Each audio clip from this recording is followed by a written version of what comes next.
It was the end of my junior year, my ordinary world, and college was the furthest from my mind. I've always done good in school, this year being challenging, but the result was all the same. In senior year, I just viewed it as another year I had to get through. I was looking forward to another normal summer, maybe go out to the beach, hang with friends, and stay in my quiet home and play video games. Things I do every year, but one thing had changed. My mom introduced me to her friend, Dr. Peyton, who was a college mentor and helped kids on their college journey. I had been introduced to him and a summer program that was supposed to go that year. I told some of my friends about it, and we had all met up in preparation for the summer. Well, things didn't end up going to plan, and the summer program ended up not going through, but me and Dr. Peyton were in contact nonetheless. From this, he started spewing all these words that were foreign to me. SAT, scholarships, FAFSA, essay, college apps, and many other words that were way out of my pay grade.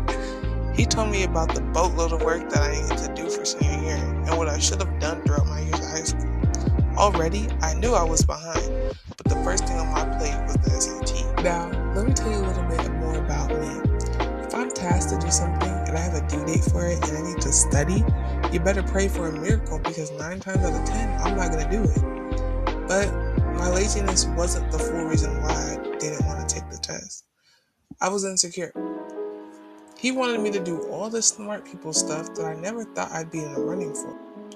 See, I get straight A's and have a 4.0 GPA, but I know that there's levels to this, and I believe that I was on the bottom tier. No way, no how could I ever do something like the SAT, especially when so many people told me I wouldn't need it. After listening to Dr. Peyton, I took everything he said with a grain of salt. I mean, who was this guy who suddenly wants me to do work during my summer break? Dr. Peyton was my mentor, and at the time I was skeptical. He was an eccentric guy in his late 50s, early 60s, and his jokes were questionable at best. He came in saying a lot, but I didn't fully believe what he was telling me. I knew his words had truth in them, but me, being able to get scholarships and a full ride from a school, not in a million years. Despite my intense doubt, I knew deep down it wouldn't hurt to try. He might have been a kooky guy at times, and a little bit passive-aggressive, but he was taking time out of his day to help me for free when he didn't have to. So I decided to listen, just the slightest bit more when we would have meetings. So I entered the unknown and picked the day for the test. I also decided to dip my toes into the scholarship scene, if you will. I signed up to a multitude of scholarship websites that showed me an overwhelming amount of scholarships I could do for that month.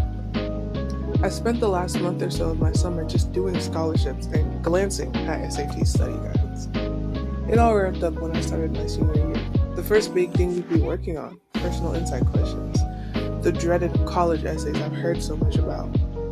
Over the years, I've heard people mention essays that were so creative, witty, and obscure that got them accepted to all these colleges.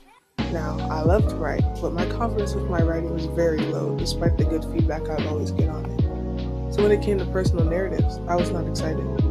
I had mastered the art of scientific informational essays, but tell me to write a narrative describing my life and to make it detailed and descriptive? Yeah, I'm out. But it was late August and college apps were due December 1st. I'm a slow worker, so I had to lock in. This meant that I had to look within and actually ask questions about myself. When Mr. Hirsch dropped those insight assignments on my table to prepare for the narratives, I found myself stuck. Basic questions about who I was, my values, I couldn't answer. The longer I stared, the more the paper turned into a white sinkhole, sending me deeper and deeper into the abyss. That made me realize something daunting. I didn't know anything about myself. Now, that might sound crazy. I've known myself for 18 years. Of course I know who I am. But that was just my existence. Who was I really? What did I value most? What I love and hate? What my strengths and weaknesses are? I've never given those things a deep look before senior year, and now I had deadlines on my back telling me to do something I was unable to do for 17 years and 4 months. A big weight was latched onto me, along with the outside pressures of the SAT and scholarships. So with that lashed onto my shoulders, I trudged on. I just put whatever came up to my mind to answer the questions. What do I love most? My family, sure. My values, let's put things I think I abide by. I just felt like a phony writing about what was supposed to be stories in my life. These stories I had lived in full, and the feelings I felt during them were locked away in the depths of my soul. As I wrote, the date of my SAT was steadily approaching, and I had not done a lick of studying, and I wasn't going to. The SAT was fully an outside decision that I did not want to take. I was doing it to be nice to someone who wanted to help me succeed, but at the time was only contributing more stress into my life. As time passed, I made sure to fill out what I needed to do to apply for college. I slowly but surely finished my PIQs and answered EOP questions, and haphazardly picked the schools I wanted to apply to. I wasn't a kid who thought about college all their life, so I didn't have a dream school. When I had went to the MEC overnight trip, the only campus I had liked was CSU Long Beach, so I was set on that. The others I picked was based on if they had my major or not. Soon, it was November 30th, and I was hastily finishing up my applications, waiting till the last minute to triple check everything and prolong the commitment to my future. Now, all I had to do was complete my first semester. By this time, I was thinking about when the senioritis, or the struggles that senior year was notorious for, was going to show. I had completed 3 college classes that semester and my college apps, but looking back, I barely remember it because of the hardships that were waiting for me in second semester. Starting second semester, I would be doing my first in-person college class, Calc 1. I always avoided doing in-person classes, so I might as well try something new before I leave. This, on top of the future dentist injuries I would have that year, waiting for college acceptances and financial aid awards, would make this semester the most difficult I've ever had. Because of calculus, I would miss second and fourth period on Tuesdays. These just so happened to be the only classes I had actually making me do work, econ and English. Then I had to get 2 root canals on top of the braces I was already going to get tightened once a month. That meant I was getting taken out of school even more, on Thursdays to make matters worse. The day where second and fourth period had the most going on, I couldn't be there for. I fell behind very quickly, and I hate making up work because that means I have to find time outside of school to do work when I had extracurriculars to attend to. Some days I wouldn't get home until 7 p.m. All of this while I still had to worry about my future was crushing. It's like I got swept up under the waves and I couldn't even struggle to get out. I was just there, crushed by the stuff I had to do and what I had to do in the future. And as much as I would love to say that I overcame it and finished everything I had to do, I can't. I slowly began to lose any motivation to do work at all. Econ, I was at least floating by on the extra credit Ms. Tarman allows us to do every warm-up. Second period, however, was the worst. It seemed like every other week there was a movie to watch and an essay to write, something I could not do. I had no free time and was so drained by the time I got home, I just went to sleep. Those were what my days consisted of, mentally noting all the stuff I had to do and make up, and getting home at 7 or 8 p.m. and going to sleep. Especially since the college class I was taking started at 8, so I had to wake up at 5 a.m. to get to class. At this point, waking up was a challenge. Getting to school on time in the morning was no longer a priority for me. The fact that I even went to school was an accomplishment. Nothing was fun about it except my after-school activities. I was too focused on keeping all A's, my college acceptances, and the financial aid I'd get to truly look forward to anything. I wanted to get out of there. Being so close to the end, yet so far, I was in limbo, just living and pushing by. I then started to approach the inmost cave.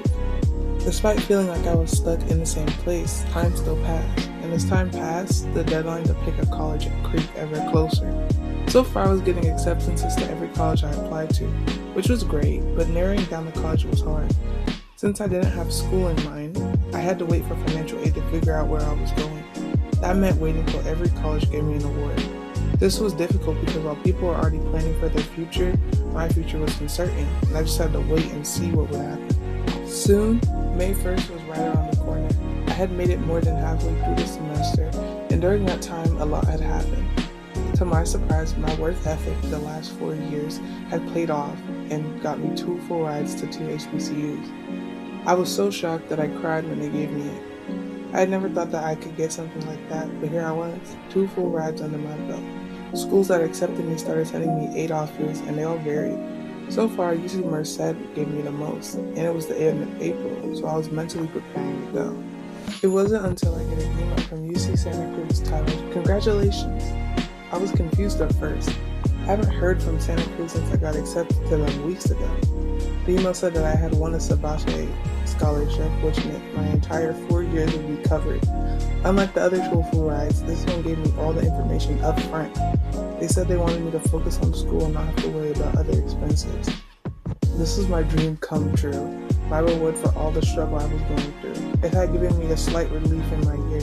It let me know that I'm almost done, and that I just need to make it through the last month. So, now, here we are, on the road back. Most people say that since you're almost at the end, things should be getting easier, but it's not. I find that being in my final weeks made doing things incredibly hard. I never considered myself to have senioritis, since I turn in my work and come to school every week, but now I understand. The urge to just lie down and give up hasn't been this strong my whole year, and the finish line is just in sight. It's like chains have been added to my limbs to make walking harder. Every week feels longer than the last, and waking up in the morning has never been this hard, but I can't quit yet. I've managed to have straight A's, and I don't want to lose that right at the end, so I have to keep going. So resurrection. As I'm writing this, I have 1 week left of school till I graduate. One last stretch to the end, and I don't think it's hit me yet. I still have this assignment to do as well as many others, but I think I can do it. I think I can reach my goals and do good before I start the rest of my life. Already, I know what I'll be doing next. I'll be working at the Del Mar Fair, which has always been a dream of mine. I'm making plans to do summer school at UC Santa Cruz, which will get me ready for the next year. I've almost made it. I can feel the chains slowly start to come off. And as I continue to travel towards the end, I don't think I truly know it's over until I'm there, on that field, seeing the people I've been surrounded with for 4 years around me in black and red gowns, and I'll cry. Cry because despite the struggle, the bullying, the anger, the sadness, I still love my time here. I love the crowded halls and the seagull-ridden quad, the long lunch lines and the bathrooms that people never actually use to pee in. Somehow, all of those features made its way into my heart. Most of all were the people. This year, I met some amazing people, grew closer to the ones I've known in halls, and seen the ones I've had issues with change. I've seen myself change too. All of this wrapped up into the last 4 years of my life. It was happening before my eyes, and I never even noticed until now. So as I get ready to cross that stage and start my life, I'm excited to experience it all over again in college, with the years of high school by my side.